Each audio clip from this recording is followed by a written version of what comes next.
여러분 안녕하십니까? 오늘의 미국 대선 예측 방송 대선 예측이라고 말씀드리기보다는 지금 미국 대선이 이제 38일 남았기 때문에 현재의 상황, 판세 전환, 판세 분석 이 정도로 말씀드릴까요?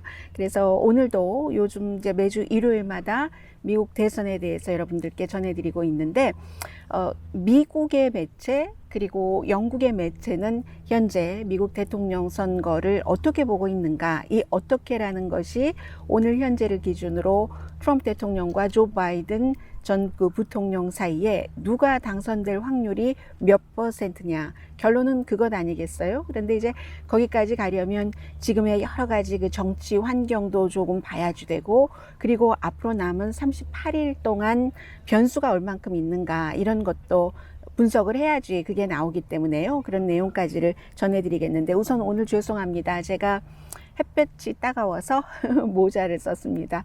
원래 캘리포니아주에 그렇게 오래 살면서도 모자를 쓴다던가 선글라스를 낀다던가 하는 것을 거의 하지 않거든요. 저는 캘리포니아주에서 많지 않은 사람에 속합니다. 운전할 때 또 선글라스를 끼지 않는.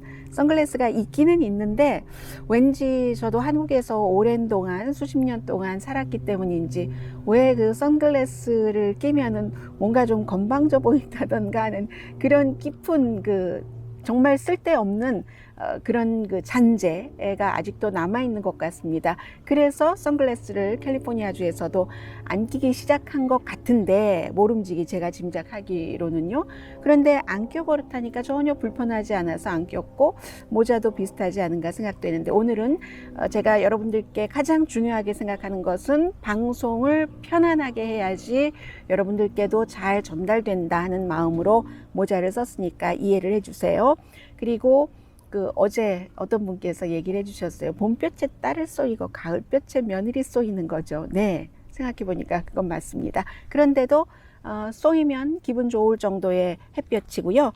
일단 기본적으로 지금 트럼프 대통령으로서는 무엇이 가장 중요하냐면은 2016년도에 2012년, 2008년도에 버락 오바마라는 샛별이 등장을 해서 그 샛별에게 향했던 표가 2016년도에 그대로 힐러리 클린턴에게 이어지지 않고 트럼프 대통령에게 던져졌는데, 그렇게 던져졌던 표를 지킬 수 있느냐, 그것을 지키면서 약간 확장까지 해야지 되는데 그것을 지키는 것이 조금 힘든 지역도 있는 것 같거든요.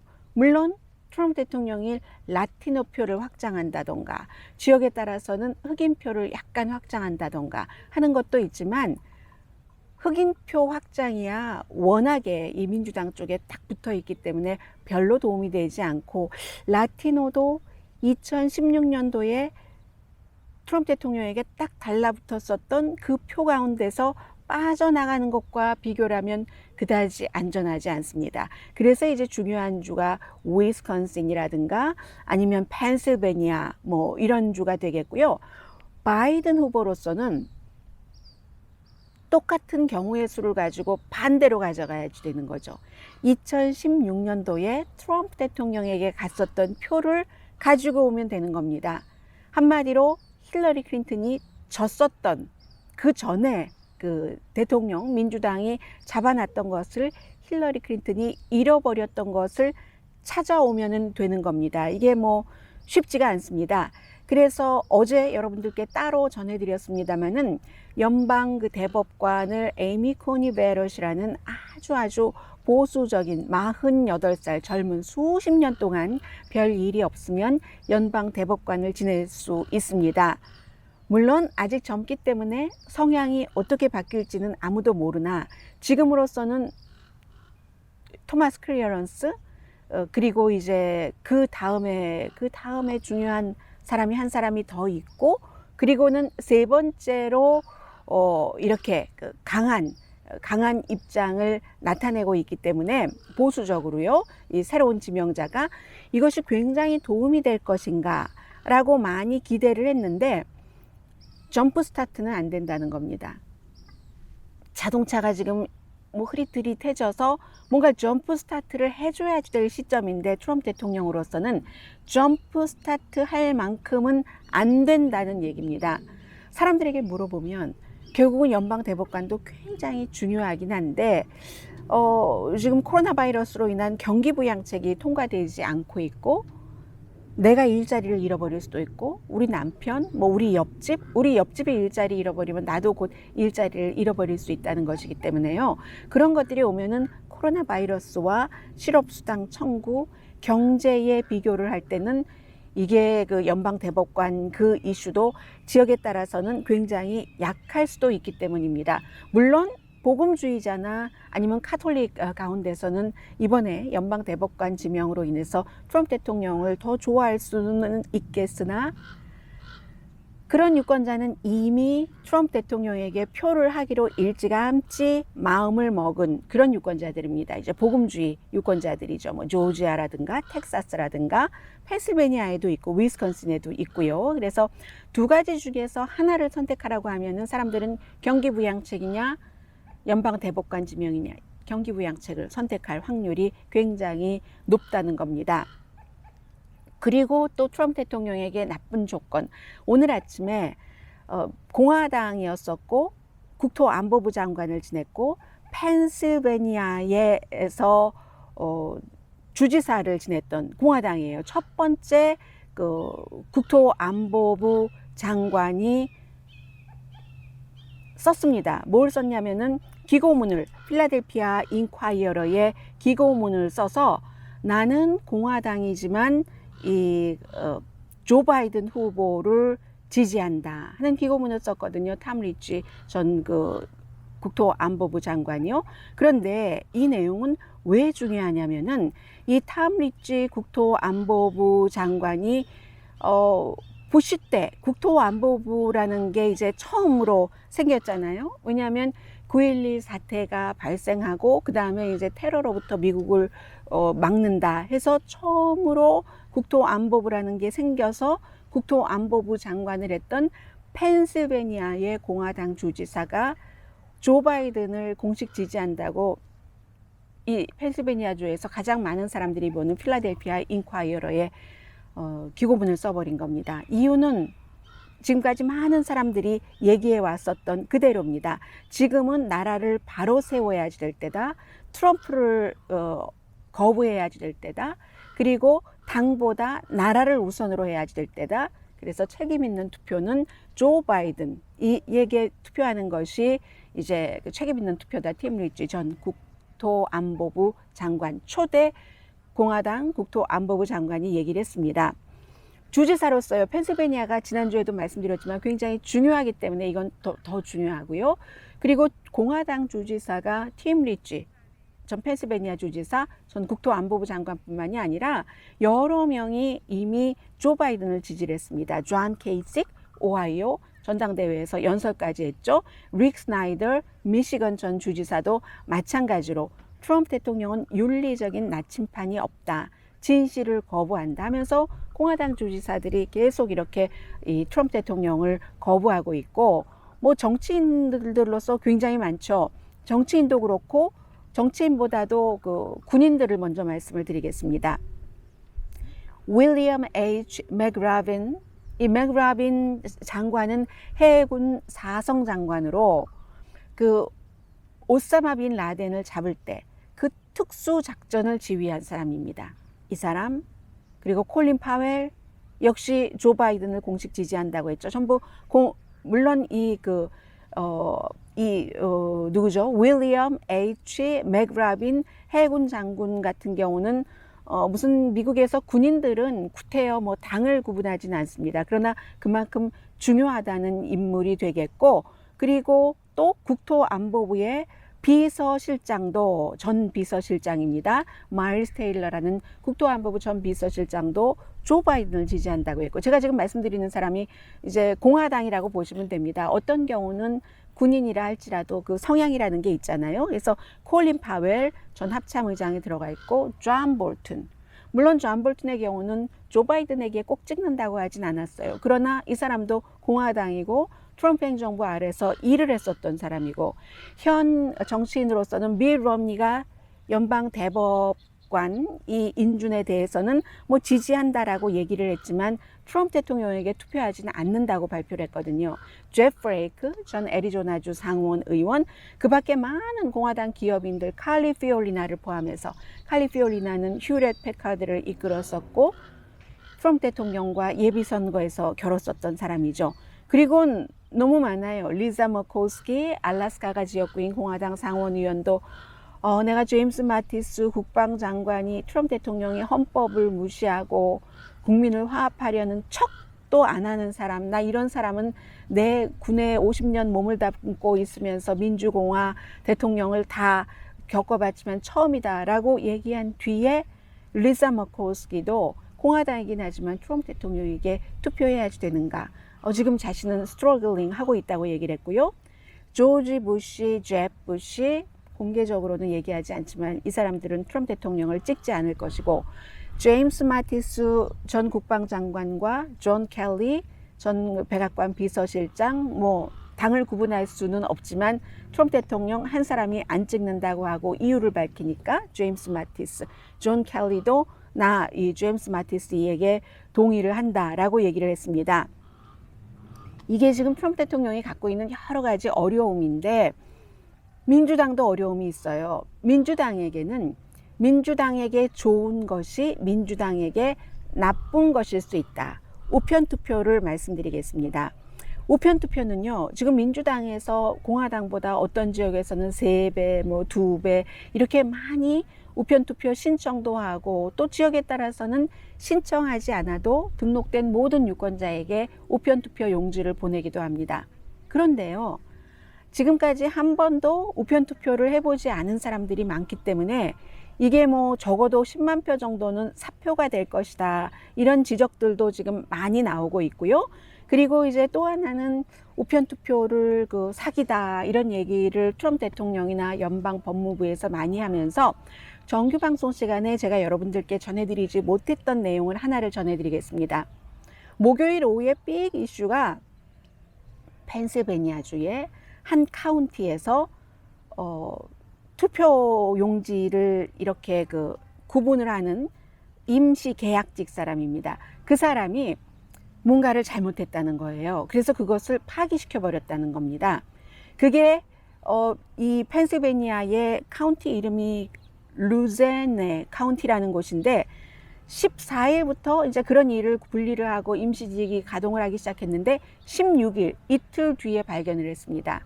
투표 용지는, 그렇게 해서 파기된 투표 용지는 9장이었습니다. 9명의 유권자가 투표를 한 거예요. 그래서 이 우편 투표 용지, 그것을 이제 카운티의 관계자가 알고 나서 바로 카운티에 연락을 하고 누구에게 연락을 하고 이렇게 쭉쭉쭉쭉 가다 보니까 법무부까지 연락을 한 것이고, 대통령 집무실에는 연방 빌바 법무장관이 직접 연락을 했다는 겁니다. 그리고 이틀 만에 이것을 발견을 하고 막 찾는데 그 빌딩에서 나간 모든 쓰레기통을 다 뒤졌답니다. 다 뒤지고 연방수사국 FBI에도 연락을 해서 FBI가 관여했고, 카운티 검사실에도 우리가 9개의 이 투표용지를 잘못 버린 것을 알았다라고 얘기를 했고, 펜실베니아 경찰, 카운티 스태프들이 전부 일을 하고 있었던 거예요. 그런데 그 카운티의 투표 담당자조차 목요일 24일 연방 법무부가 갑자기 전에는 이런 기자회견 연방 법무부가 절대 안 하거든요. 기자회견을 백악관과 코디네이트 해서 했을 때 이 카운티에서도 그 9장의 우편투표 가운데서 이 법무부가 발표하기는 트럼프 대통령에게 투표한 그 많은 투표들이 말하자면 파기 처분됐다 하는 것이었어요. 근데 이 카운티는 너무 깜짝 놀랐답니다. 연방 법무부가 그런 것을 한 적도 없었고, 연방 법무부가 그 같은 발표를 하기 전까지 9개 투표 용지 가운데서 7장이 트럼프 대통령에게 투표한 것이라는 것도 몰랐다는 얘기입니다. 연방 법무부가 워낙에 이런 것들은 이제 그 지역에서 일단 관리를 하고 조사 중이잖아요. 조사 중인 것을 말하자면 이 카운티의 불만은 연방 법무부가 가로채서 이렇게 발표를 해버리고 우리도 아직 찾아내지 못한 것을 연방법무부가 9장 투표용지 가운데 7장이 트럼프 대통령에게 갔던 거니까 부정투표다, 이런 식으로 발표를 해버리니까 굉장히 그 불만이 많죠. 그리고 이 카운티가 다수가 또 그 카운티 관계자들도 그렇고 공화당 이기도 하고요. 그래서 이제 공화당이 컨트롤하는 지역인데 그런 일이 있었던 겁니다. 그래서 지금 이 카운티에서는 연방 법무부의 그 발표가 사실과는 다르다. 우리 카운티에서 일어난 실수를 우리가 이틀 만에 발견을 해서 우리는 취할 수 있는 모든 조치를 다 취하고 연방 수사국이 수사를 하고 있는 그런 중에 연방 법무부가 왜 이것을 사람들에게 불신을 조장하고 하기 위해서 그런 것인가라고 지금 비난을 하고 있습니다. 거기까지가 펜실베니아에서의 우편 투표, 지금 뭐 연방 법무부가 부정 투표다 뭐 이런 식으로 얘기를 했었던 것이고, 펜실베니아 그 카운티는 잘못한 건 잘못한 거죠. 그런데 그 카운티 관계자들은 우리가 실수한 것 인정한다. 실수를 인정을 했고 그 실수를 한 뒤에 해야지 되는 모든 조치를 우리는 다 취했지만 연방 법무부는 이건 가로챈 것이다 라고 얘기를 하고 있습니다. 펜실베니아가 트럼프 대통령에게 너무 중요한 거예요. 그래서 사실은 이번 주에 어제도 또 펜실베니아를 갔고 화요일에도 갔고 다급하다는 얘기죠. 트럼프 대통령이 2016년도에 원래 오바마 주였던 것을 힐러리 클린턴이 인기도 없고 해서 뭐 또 그 밖에 여러 가지 환경이 있죠. 뭐 광산 같은 데가 많고 이런데, 그런 곳에서 트럼프가 가져간 곳이 3군데, 가장 중요한 곳이 펜실베니아하고 미시건하고 위스콘신이거든요. 그래서 지금까지는 트럼프 대통령이 위스콘신에 집중을 했는데 어제 펜실베니아에서 선거 유세하는 것 보니까 우리 펜실베니아도 이길 수 있어 하는데 위스콘신은 이미 이겼다고 하는데 펜실베니아가 더 중요하다고 판단한 것 같습니다. 지난주에 말씀드렸잖아요. 펜실베니아가 필라델피아가 있고, 그리고 이제 그 필라델피아가 있고 피츠버그가 있잖아요, 동서로. 그리고 이제 그 중간은 정말 알라바마 같은 생각을 가진 사람들이 많다라고 지난주에 말씀을 드렸죠. 농부도 많고 또 뭐 석탄 캐는 광부도 많고 하니까 트럼프 대통령이 거기에 잘해준다고 하고 실제로 잘해주고 있으니까. 그런데 이게 뭔가가 그 교회 인근의 사람들 표가 위험하기도 하고, 그리고 이 트럼프 대통령이 아무튼 안심이 안 되는 거예요, 펜실베니아가. 그렇기 때문에 2번이나 펜실베니아를 방문을 한 겁니다. 해서 새로 누구를 끌어들이려고 하는 게 아니라 이미 트럼프 대통령에게 마음이 쏠리고 있었는데 지난번에 투표하지 않은 시골 유권자들, 그들을 대상으로 지금 그 선거 유세를 하고 있고요. 왜냐하면 설령 위스콘신에서 트럼프 대통령이 지금까지 위스콘신에 포커스를 뒀는데 거기서 이긴다 하더라도 이겨도 그 애리조나를 조 바이든 후보가 이기면 힘들거든요. 굉장히 힘들어지니까 펜실베니아까지 지금 가져가야지 되는 겁니다. 이만큼 트럼프 대통령이 지난번에 이겼었던 곳을 지키는데 아주 힘들다라고 말씀을 드립니다. 그리고 이 펜실베니아라는 곳이 1988년도 부시가 갖고 나서, 그 아버지 부시 때죠, 그때는.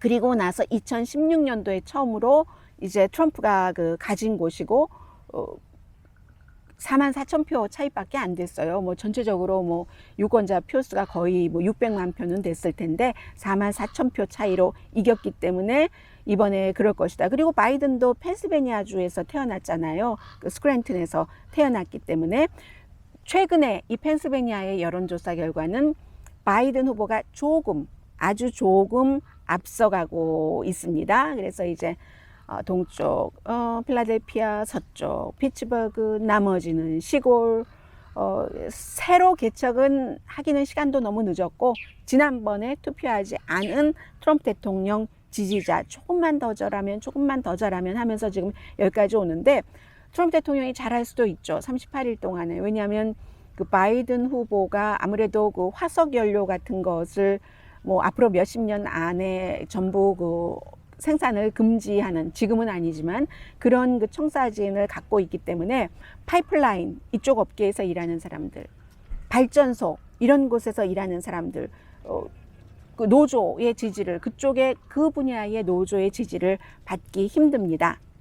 대통령 선거는 지금 전반적으로 전국적인 여론조사나 아니면 스윙 스테이트에서 바이든 후보가 여전히 지금 계속 앞서가고는 있습니다만 안전한 상태는 아닙니다. 힐러리 클린턴도 당시에 이겼었는데도 졌기 때문에요. 그러나 물론 힐러리 클린턴 후보가 도널드 트럼프 대통령 후보에게 이겼던 그 여론에 보다는 바이든 후보가 트럼프 대통령과 이 여론조사를 해보면 훨씬 더 많은 차이로 이기고는 있습니다. 그래서 팍스에서 여론조사를 한 결과 오하이오, 펜실베니아, 네바다에서 전부 네바다에서 52대 42%, 네바다도 뭐 두 번째 정도, 첫 번째 격전지라고도 볼 수 있습니다. 그렇게 구분할 수 있는데, 그리고 펜실베니아 뭐 거듭 말씀드립니다. 예, 트럼프가 약간의 차이로 이겼는데 이번에는 바이든 후보가 약간의 차이로 지금 이기고는 있습니다만 이건 이긴다고 볼 수 없는 상태입니다. 그리고 오하이오는 50%대 45% 역시 바이든 후보가 앞서가고 있습니다. 그리고 이제 트럼프 대통령을 지지했었던 사람의 8% 정도가 바이든 후보에게로 돌아가고 있다. 펜실베니아에서 이 여론조사 결과가 팍스의 여론조사 결과거든요. 그렇기 때문에 이래저래 펜실베니아를 주목하라 하는 게 되는 겁니다. 그리고 이번에는 마음을 이미 정한 사람들이 상당히 많기 때문에 그 마음을 정한 사람을 돌려놓기가 쉽지 않은 것도 시간이 많지 않으니까 이번에 그게 문제고요. 지금 격전지 가운데서는 여러 가지 리얼 클리어 폴리틱스라든가 뭐 영국, 뭐 미국 다른 모든 여론조사 결과를 종합해 보면은 조지아주 한 군데서만 트럼프 대통령이 이기고 있다. 이렇게 계산을 하시면 됩니다. 그래서 이제 그 538 네이실버가 하는 이 538이 미국에서는 뭐 가장 선거를 잘 맞춘다고 하고, 그에 비해서 Real Clear Politics는 여러 여론조사 기구를 잘 종합을 해서 하는데, 이 538의 여론조사 결과 오늘 현재입니다. 이 도널드 트럼프 대통령을 조 바이든이 이길 확률이 77% 차이로 이긴다는 게 아니라 77% 이길 확률이다. 약 77%인 거예요. 정확하게는 76.7%입니다. 지난주에 제가 똑같은 여론조사 결과를 말씀을 드렸습니다. 지난주에는 네이실버가 운영하는 538이 바이든 후보가 이길 확률 7월 24일이었습니다. 76.6%로 잡았는데 76.7%로 조금 뭐 보일락 말락할 정도 그 사이에 며칠 사이에 올랐습니다. 그러니까 이것은 연방 대법관 지명자의 지명이 뭐 거의 확정적이기는 했지만 발표를 한 것은 아니니까 반영이 충분히 되지는 않았다고 보시면 되고요. 반면에 트럼프 대통령이 선거에서 이길 확률은 지난주에는 22.9%, 이번 주에는 며칠 전이 22.9%, 지금은 22.8%. 이게 538의 여론조사 결과입니다. 그래서 선거인단 표는요, 538표 가운데 538은 현재의 결과로는 바이든 후보가 352개 가져갈 것으로 예상을 했습니다. 그 밖에 좀 많은 여론조사 결과가 있는데요. 파퓰러 보트, 사람들 숫자요. 선거인단이 아니라 여기서 트럼프 대통령이 이길 확률은 100 가운데 11, 바이든이 그렇게 이길 확률은 선거인단 100 가운데 89, 11에서 빼면은 89가 나오죠. 그리고 트럼프 대통령이 파퓰러 보트에서 50% 이상 이길 확률 100 가운데 7, 바이든은 100 가운데 84. 트럼프 대통령이 정말로 랜드슬라이드 아주 큰 폭 차이로 이길 확률 100 가운데 1, 0 없다는 이 세상에 없으니까는요. 그에 비해서 바이든 후보는 랜드슬라이드 큰 표 차이로 이길 것이다 하는 게 100 가운데 30%나 된다는 얘기입니다. 지금 민주당에서는 이런 점을 생각을 하면서 이미 차기 행정부 누가 되는가 하는 것도 이미 다 그 판을 짜고 있다고 들리더군요. 그리고 그 밖에는 뭐 중요한 것 아니니까 이거 하나만 더 말씀드릴까요? 트럼프 대통령이 사람들 표는 더 많이 받고 선거인단 표 때문에 질 확률 역시 거의 없다는 얘기입니다. 100 가운데 1. 똑같은 질문이 바이든에게로 갔을 때는 파퓰러 보트에서 이기고도 선거인단 표에서 질 확률이 100 가운데 12%입니다. 그러면 이번에는 그다지 그럴 확률이 많지 않다는 얘기입니다. 힐러리 클린턴은 뭐 280 몇만 몇 표 이기고도 선거인단 표에서 졌잖아요. 그게 뭐 플로리다, 펜실베니아 이런 데가 중요했었고요. 자, 이런 겁니다. 그래서 그리고 지금 연방 대법관에 대해서는 앞으로도 계속 얘기가 될 텐데 오늘 아침에도 린지 그레이엄 공화당의 법사위원장의 경우는 그 10월 말경 그러니까 선거에 다가가서 딱 그 인준표를 한다 이거예요. 본인이 지금 사우스캐롤라이나에서 크게 지고 있기 때문에 효과를 노리려고 하는 것 같은데 너무 일찍 해도 사람들이 잊어버리니까 그럴 것 같은데 여론조사를 해보면 지금 진보 여론에서뿐만이 아니라 전반적으로 반 이상 3분의 2까지 나오는 곳이 있거든요. 여론조사 결과 특히 이제 바이든을 지지하는 사람들이 더 많이 그렇게 생각을 하는데 이거 선거 뭐 40일도 남겨두지 않고 인준 심의를 해서 말하자면 선거 며칠 전에 연방 대법관을 인준표를 던져서 인준한다는 것은 이건 말이 되지 않는다. 바이든에게로 바이든이 아니라 트럼프 대통령이 이기면 트럼프 대통령, 바이든이 이기면 바이든에게 넘겨야 된다. 이런 사람들이 바이든을 지지하는 사람 가운데서는 3분의 2, 트럼프를 지지하는 사람 가운데서도 37%나 됩니다. 자, 그래서요. 그리고 또 실제로 누가 더 뭐 적절한 그 연방 대법관을 지명할 능력이 있느냐. 여기에서도 사실은 바이든 후보가 트럼프 대통령보다 좀 더 많은 지지를 받고 있는데요. 뭐 이런 것은 다 여론이니까 그저 이 정도로만 말씀드리고 그리고 앞으로 이게 기회가 되고 그런 분위기가 무르익는다면 여러분들께 또 말씀을 드리겠는데 만약에 트럼프 대통령이 선거에서 지고도 개표 결과 물러나지 않는다면 그때 결과적으로는 연방 대법원이 개입을 하게 되죠. 그 과정이라든가 여러 가지는 다음에 기회가 있으면 말씀을 드리겠습니다. 이번에는 미국이 아니라 이코노미스트 영국 매체가 대통령 그 확률 그 판세를 읽은 것을 전해드리겠습니다. 이코노미스트는요. 지난주에는 바이든이 이길 확률 퍼센테이지가 86%, 트럼프 대통령 13이었습니다. 그런데 이 네일 실버가 운영하는 538은 오히려 약간 올라갔어요. 아주 보이지 않을 정도로. 그런데 이코노미스트는 약간 내려갔습니다. 바이든이 될 확률이. 그래서 86%대 13에서 85%, 1% 내려갔고 트럼프 대통령이 당선될 수 있는 가능성이 1% 올라가서 14%입니다. 선거인단은 현재로서는 그 바이든 후보가 334, 트럼프 대통령이 204가 될 것으로 예상을 하고 있습니다. 지금 이제 표를 보고 계시는데 전부 이 표에 나와 있죠. 예, 선거인단에서 이길 확률 7 가운데 6 해서 85%, 트럼프 대통령 7 가운데 1 해서 14%, 파퓰러 보트에서 이길 확률은 20 가운데 19니까 바이든 후보는 97%, 트럼프 대통령은 3% 해서 제가 평균을 말씀을 드렸습니다만 전체적인 선거인단은 270표를 가지면 이기는데 바이든 후보는 최저 현재 확보해 놓은 게 213에서 크게 잡으면 415까지로 봅니다. 그리고 트럼프 대통령은 가장 작게 잡으면 123에서 많게 325까지로 보고 있습니다. 그게 바로 지금 아래 보고 계시는 도표고요. 자, 도표들 지금 쭉 보고 계십니다. 제가 지금 말씀드렸던 것에 도표를 보고 계십니다. 그리고 제가 지난번에 말씀을 따로 드리겠다고는 그냥 오늘 함께 말씀을 드리겠습니다. 왜냐하면 지금 이번 미국 선거는 꼭 에이션들만의 선거가 아니기 때문에 약간 나무가 있어서 얼굴에 그늘이 지는 것 같네요. 조금 옮겨와 볼까요? 저는 괜찮은데요. 여러분들께서 보시기에 답답하실까봐.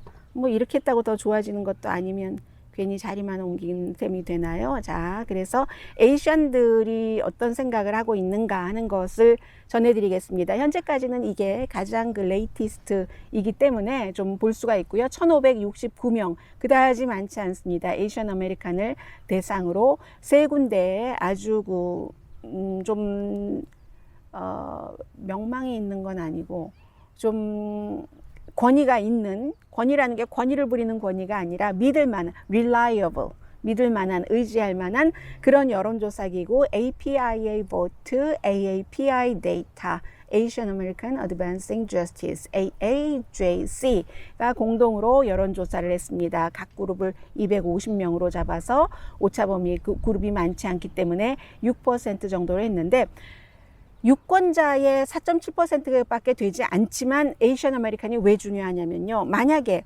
현재로서는 그 대선이 박빙일 확률을 그다지 많지는 않은 것으로 보고 있거든요. 그런데 만약에 선거가 박빙이라면 에이션 아메리칸 표가 굉장히 중요한 역할을 할 수도 있죠. 뭐 펜실베니아, 플로리다 이런 데서 뭐 예를 들어 10,000표, 40,000표 차이로 선거인단을 다 가져가잖아요. 선거인단이 더군다나 얼마나 많아요. 플로리다주 29, 펜실베니아 20, 제일 많은 곳이 캘리포니아 55, 텍사스가 38, 그리고 세 번째가 플로리다하고 뉴욕이 똑같이 20, 펜실베니아가 네 번째로 많아서 20인 곳이 또 다른 곳도 있어요. 오하이오가 그 다음에 뭐 19인가. 그런데 이런 식으로 불과 얼마 차이 나지 않는데 그 표를 싹 가져갈 수가 있으니까 에이시안 표도 중요할 수 있다고 보고 있는 겁니다. 최근에 몇 년 사이에 공화당 쪽으로 에이시안 표가 많이 가기는 했습니다. 그런데도 아직까지는 그 민주당 쪽이 그 소수 인종 결국은 다 똑같이 공통적인 것으로 가면은 이민의 포커스를 두고 있기 때문에 베트남계처럼 무슨 공산당은 싫어요라든가 그러면 공화당, 필리핀계처럼 인구의 65%가 카톨릭이다. 그러면 또 그쪽 낙태 쪽에서 보수니까 공화당 이렇게 갈 수는 있지만 인도 같은 경우는 뭐 인도와 미국과의 관계에 따라서 왔다 갔다 하고요. 도표를 하나를 보시겠습니다. 그래서 2012년부터 2020년까지 8년 동안 코리안 아메리칸을 보시겠어요? 맨 위에 오른쪽에 보면은 코리안 아메리칸은 파란색이 민주당이고 빨간색이 공화당인데 공화당 지지가 꾸준히 늘어나고 있죠. 그런데 얼핏 이 그래프로만 보더라도 이 민주당에서 줄어드는 게 공화당 쪽으로 가는 것이 보입니다. 비엔나미즈 아메리칸도 공화당이 많아지고 그리고 저패니즈 아메리칸도 공화당이 많아지고 그에 비해서 차이니즈 아메리칸도 약간 공화당이 많아져요. 에이시안들이 지금 공화당 쪽이 조금 많아지고 거의 유일하다시피 필리핀 아메리칸도 상당수는 공화당을 종교 때문에 지지를 하지만 그래도 또 뭐 필리핀어 아메리칸만 민주당이 조금 많아지는 정도고 이 정도로 공화당이 그동안 많이 공을 들였기 때문에 그런데 이제 세대가 젊어지면은 젊어질수록 지금까지는 예를 들어 나이 드신 분들이 선거에 많이 참여하고 여론조사에 많이 참여를 했다고 생각이 되고 젊은 층들의 경우는 본인을 나는 아메리칸이야 이렇게 생각을 하잖아요.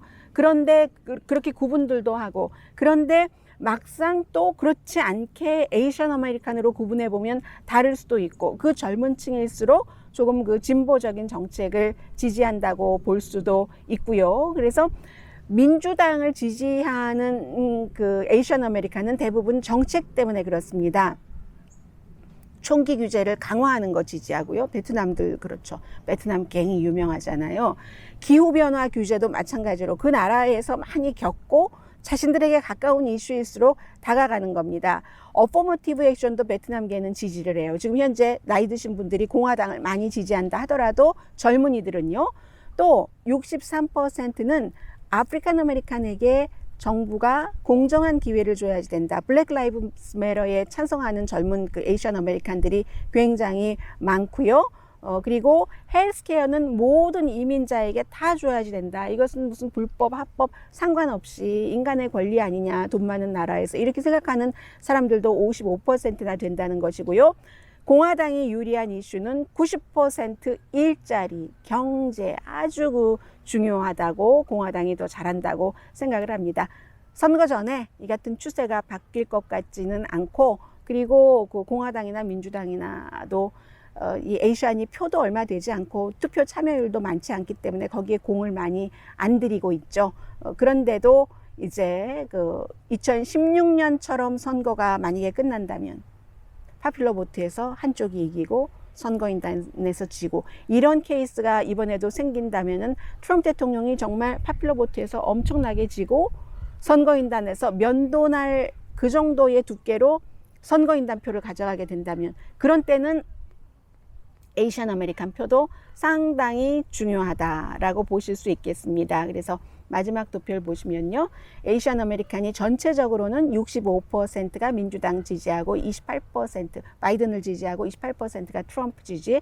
저페니즈 바이든 이 트럼프 순서로 불러드리겠습니다. 비엔나미즈만 트럼프 대통령 지지율이 더 많아요. 48% 대 36. 나머지는 제가 지금 불러드리는 다른 아시안계는 전부 바이든을 훨씬 많이 지지합니다. 저페니즈 61% 대 24%, 코리안 아메리칸 57% 대 26%, 차이니스 56% 대 20%, 그리고 이제 필리핀계도 52% 대 34%입니다. 네, 오늘 여기까지로 미국 대선 판도 이제 38일 남았습니다. 마치고요. 오늘 제가 모자 쓰고 방송해서 죄송합니다. 혹시 안 보이셨다면 워낙에 오디오로만 오랜 동안 방송했었는데요. 그렇게 이해해 주시고요. 눈을 자꾸 찡그리는 것 같아서요. 햇빛 때문에. 그렇지만 또 밝은 날, 맑은 날 공기가 중요하기도 하고요. 그래서 내일 정규방송 시간에 뵙겠습니다. 주말이니까 제가 말씀을 드리는데 이렇게 오늘 아침에 저 모자 이거 하나밖에 없거든요. 하나 있는데 누가 달라 그래서 줬고요. 30년도 더 됐을 거예요. 그런데 이 모자를 이렇게 챙기면서 제가 카니강 LA타임스 기자를 생각을 했습니다. 지난해에 이제 암으로 결국은 숨졌는데 그분이 그렇게 모자를 좋아했어요. 그래서 교회 갈 때 보면 헐리우드에 있는 미국 교회예요. 헐리우드 프레스비테리안 철치에 갈 때 보면은 주말이면은 다 보라색 옷 입고 보라색 모자 큰 거 쓰고 이렇게 가서 노래를 잘하세요. 그분이 하고 노래 부르던 카니강이 생각이 났고요. 오늘은 제가 이 공원에 와봤더니 공원에서 처음에는 몇몇 분들이 공원에 저는 한국 분이 오신 거 처음 봤어요. 이 공원에. 그런데 한국 분들이 나이 많이 드신 여성분들이 막 찬송가를 크게 부르는 거예요. 그래서 제가 속으로만 be quiet, please be quiet 이렇게 얘기를 했는데 나중에 보니까 다른 인종은 무슨 차에다가 찬송가를 켜놓고 예배를 보고 있어요. 그래서 교회는 가야겠고 하니까 이렇게 여기에 와서 예배를 보는가 보다 해서 제가 오늘 카니강을 2번을 생각했고요. 그리고 한 번은 아침에 제가 아이스 커피를 이렇게 타고 있는데 그 옆에 레모나라는 가지고 왔는데 보여드릴 필요까지는 없겠죠. 먹지는 않지만 갖고 있고 싶어서요. 예전에 해림이라는 저희 회사에서 일을 하던 아르바이트를 하던 학생이 있었습니다. 정말 얌전하고 성실하게 일을 하는데 어느 날인가 집안이 그렇게 이렇게 부유한 게 아니에요. 그래서 여학생이었는데 군대를 가야지 되겠다라고 생각을 한 거죠. 그래서 군대에 간다고 훈련 받는다고 하는데 그때 또 마침 저희도 많은 일들이 자동화되어 있고 하는 상황이었기 때문에 사람들도 줄이고 그랬거든요. 그래서 그때는 제가 너무 마음이 아팠어요. 이렇게 엄마를 도와서 이제 맞딸이니까 일을 하면서 저희 회사에서 일해서 버는 돈을 생활비로 보태고 하는데 일자리도 없어지고 군대 가야 되겠다고 결심한 이유가 무조건 군인이 좋아서가 아니라 미국에서 군에 갔다 오면은 빨리 무슨 신분도 보장이 되고 학교도 돈 안 내고 가고 대학교도 집도 살 때 좋잖아요. 그러니까 여학생이 가겠다는 거예요. 제가 마음이 너무너무 아팠거든요. 그런데 그 여학생이 그만두면서 저희가 선물을 줘야지 되는데 레모나라는 이렇게 선물을 이렇게 주면서 이거 물에 타서 드세요 하는 거예요. 그걸 저는 인스턴트 이런 거 잘 안 먹기 때문에 근데 버릴 수는 없는 거예요. 누굴 줄 수도 없는 거예요. 그 학생의 마음이 생각이 나서 해서 이렇게 두고 있었던 게 오늘 이렇게 보이던데 제가 이제 선거 끝나면 여러분들과 이렇게 사람 사는 얘기 있잖아요. 사람 사는 얘기. 그리고 왜 교회에서 찬송가를 그렇게 크게 부르세요 하고 막 흉보고 그런 방송을 좀 하고 싶다고 생각을 했습니다. 내일 다시 뵙겠습니다.